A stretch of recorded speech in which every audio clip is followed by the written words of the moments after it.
আজ আমি আলুর টিক্কি চাট বানিয়ে দেখাবো। বন্ধুরা, আমি পিঙ্কি, আমার রেসিপিতে সবাইকে স্বাগতম। আজ আমি আলু টিক্কি চাট বানিয়ে দেখাবো। আমার চ্যানেলে আরও 2-3 রকমের চাটের রেসিপি দেওয়া আছে। আজ আমি আলু টিক্কি চাট বানিয়ে দেখাবো। তার জন্য আমি নিয়েছি এখানে 3টে আলু, খোসা ছাড়িয়ে নিয়েছি, জলের মধ্যে ডুবিয়ে রেখেছি। 3টে আলু নিয়েছি, এবারে এটা গ্রেট করে নেব একটা গ্রেটারের সাহায্যে। যে সাইডে বড় ছিদ্র আছে সেদিকেই আমি এটা গ্রেট করব। আমি জলের মধ্যেই গ্রেট করে রাখবো, নাহলে কালো হয়ে যায় বন্ধুরা, সবার জানা আছে। এবারে আমি গ্রেট করে নিচ্ছি এই জলের মধ্যেই।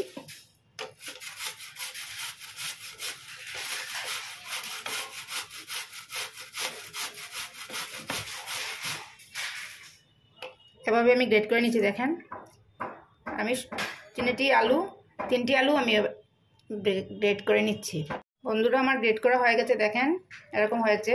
এবারে আমি জলের মধ্যে 4-5 বার ধুয়ে নেব। যতটুকু অবধি পরিষ্কার জল না বেরোনো অবধি আমি ভালোভাবে ধুয়ে নেব। তারপর জল ঝরিয়ে নেব একটা ছাঁকনির সাহায্যে। বন্ধুরা, আমি ভালোভাবে ধুয়ে নিয়েছি 4-5 বার। এবারে পরিষ্কার জল বেরোচ্ছে, দেখেন। এবারে আমি এটা ছাঁকনির মধ্যে এটা ভালোভাবে জল ঝরিয়ে নেব, যাতে ঝরঝরে হয়ে যায়। আপনারা ইচ্ছা করলে সুতি কাপড়ের মধ্যে রাখতে পারবেন। আমি 10-15 মিনিট এভাবে রেখে দেবো। পুরো জল ঝরতে ঝরতে আমি একটা চাটনি রেডি করব, ধনেপাতা চাটনি। তার জন্য আমি নিয়ে নিচ্ছি 1 মুঠো ধনেপাতা, পরিষ্কার করে ধুয়ে নিয়েছি। তার মধ্যে দিয়ে দেব 3টে কাঁচা লঙ্কা, 3 কোয়া রসুন, 1/2 ইঞ্চি আদা, অল্প নুন স্বাদ অনুযায়ী, 1 চামচ, আর 1 চামচ দিয়ে দিচ্ছি 2 চামচ টক দই দিয়ে আমি গ্রাইন্ড করে নিচ্ছি। দুটো দেখেন, আমার ধনেপাতা চাটনি একদম রেডি। এবারে আমি আর দুটো প্রিপারেশন নেব। আমি স্টাফিংয়ের জন্য আমি একটু কাজু আর কিশমিশ নিয়েছি, তার মধ্যে দিয়ে দেব অল্প গোলমরিচের গুঁড়ো। আমি আলু টিক্কিটার মধ্যে আমি পুর দেব, তার জন্য আমি অল্প কাজু কিশমিশ নিয়েছি। আপনারা এর মধ্যে পনির বা মটর, চানা যে কোনো জিনিস নিতে পারবেন। এবারে অল্প গোলমরিচ দিয়েছি গুঁড়ো। এবারে দিয়ে দেবো অল্প চাট মশলা। এটা টিক্কির ভিতরে পুর দেব। আপনারা দিতে পারেন, পুর নাও দিতে পারেন। অল্প নুন দিয়ে দিলাম, দিয়ে এটা মিক্সড করে রেখে দেব।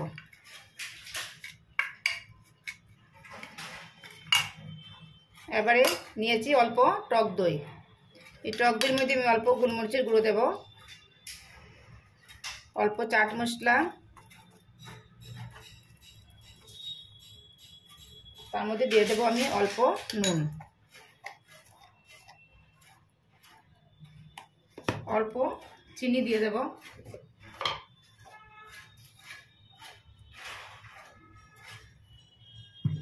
দিয়ে এটা ভালোভাবে মিক্স করে রেখে দেবো।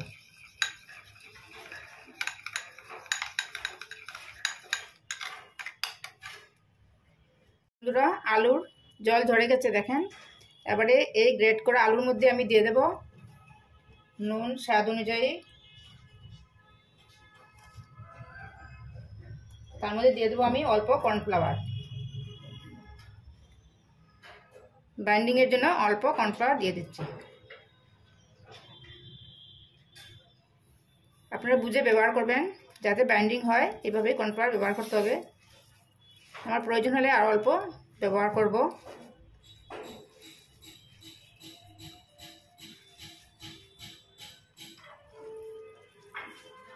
আমি আরও 2 চামচ ব্যবহার করেছি। এভাবে মাখতে হবে হালকা হাতে। এবারে আমি অল্প গ্রেট করা আলু নিলাম হাতের মধ্যে, এভাবে নিয়ে মধ্যে একটু অংশ ফাঁকা করে তার মধ্যে আমি এই যে পুর যে বানিয়েছি কাজু কিশমিশের পুরটা দিয়ে দিচ্ছি। দেখলেন তো বন্ধুরা, তার উপর আবার অল্প আলু গ্রেট করা দিয়ে দিলাম। দিয়ে এরকম হাত দিয়ে চেপে চেপে আমি গোল শেপ দিয়ে দিচ্ছি টিক্কির আকারে। যে কোনো কেউ খুব সহজে মানিয়ে নিতে পারবেন। দেখেন বন্ধুরা, একটা টিক্কি হয়ে গেল। এভাবে আমি সবগুলো বানিয়ে নিচ্ছি। আমি আরেকটি দেখিয়ে দিচ্ছি। অল্প গ্রেট করা আলু নিয়ে মধ্যে আমি অল্প কাজু কিশমিশের পুরটা দিয়ে দিলাম, তার উপরে আরও অল্প গ্রেট করা আলু দিয়ে দিলাম, দিয়ে এভাবে হাত দিয়ে চেপে চেপে আমি গোল শেপ দিয়ে দিচ্ছি। দেখুন বন্ধুরা, খুব সহজে হয়ে গেল আরেকটি টিক্কি। এভাবে আমি সবগুলো বানিয়ে নিচ্ছি। বন্ধুরা, আমার সবগুলো টিক্কি রেডি হয়ে গেছে। এবারে এগুলো তেলে ভেজে নেব। ভাজার জন্য আমি একটা প্যানে রিফাইন্ড অয়েল দিয়েছি। খুব একটা তেল লাগবে না, দেখেন অল্প তেলেই আমি ভেজে নিচ্ছি। এবারে আমি টিক্কিগুলো দিয়ে দেব।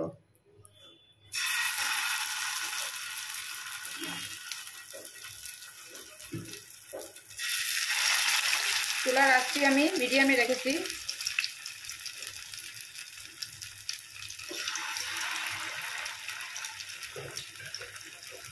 উল্টে পাল্টে লাল করে ভেজে নেব। এগুলো আমি উল্টে দিয়েছি, দু সাইডে আমি লাল করে ভেজে নেব।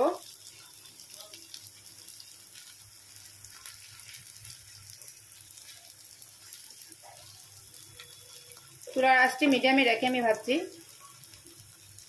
দেখেন আমার টিক্কিগুলো ভাজা হয়ে গেছে। আমি 3টে আলু দিয়ে 5টা বানিয়েছি টিক্কি, বড় সাইজের। আপনারা আরও ছোটো সাইজের বানিয়ে নিতে পারবেন।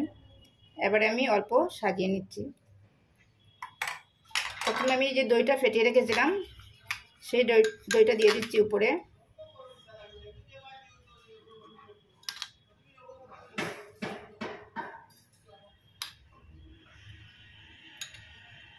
এবার তার উপরে দিয়ে দিচ্ছি ধনেপাতা চাটনি।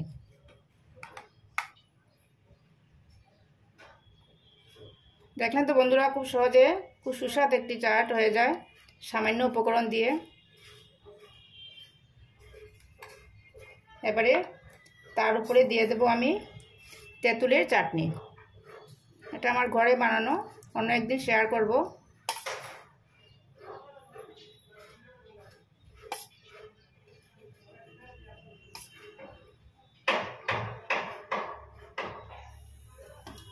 তারপরে দিয়ে দেব অল্প চাট মশলা।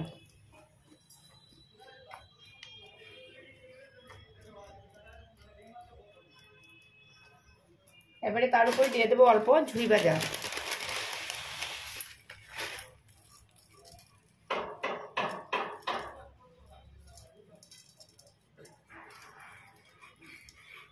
বন্ধুরা, আজকে রেসিপিটি কেমন লাগলো?